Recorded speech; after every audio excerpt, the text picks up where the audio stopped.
లడ్డూకి అంత చీప్గా ఎట్లా వస్తుంది?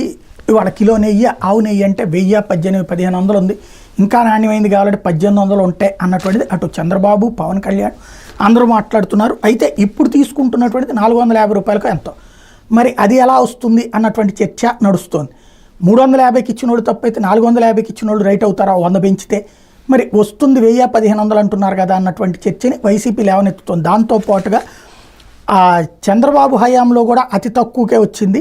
2015 June Govind and milk products Maharashtra 276 రూపాయలు, సుబీ ఆగ్రో ఇండస్ట్రీస్ మహారాష్ట్ర 279 రూపాయలు, తిరుమల మిల్క్ ప్రొడక్ట్స్ గూడూరు చెన్నై 279 రూపాయలు, Hindupur dairy and milk products Maharashtra 295 రూపాయలు, కర్ణాటక మిల్క్ ఫెడరేషన్ KMF 324, అలాగే 2015 నవంబర్, 2018 జనవరి, 2018 జూన్, 2018 నవంబర్, 2019 జనవరి, 2019 ఆగస్టు వీటన్నిటిలో కూడా హయ్యెస్ట్ అప్పట్లో 276తో ప్రారంభించి 2019 ఆగస్టు నాటికి 477 రూపాయలకి కొన్నారు. టోటల్గా చూస్తుంటే 2015లో కిలో నెయ్యి 276 రూపాయలకు కొనుగోలు చేసినట్టు ఈ టెండర్లోనే టీటీడీ పేర్కొంది. బహిరంగ మార్కెట్లో కిలో 1100 రూపాయల నుంచి 1200 రూపాయలు ధర పలుకుతున్నట్టుగా ఈ టెండర్ కాపీలో పక్కన టీటీడీ చెప్తోంది.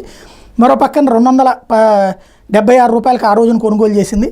కాబట్టి ఇందులో తెలుగుదేశం పార్టీ హయాంలో కూడా అంతే తక్కువకు వచ్చింది కదా అన్నటువంటి కోణాన్ని, అప్పుడు ఎట్లా కొన్నారు అన్నటువంటి కోణాన్ని ప్రజల్లో చర్చకి తీసుకెళ్లే ప్రయత్నం చేస్తుంది వైసీపీ.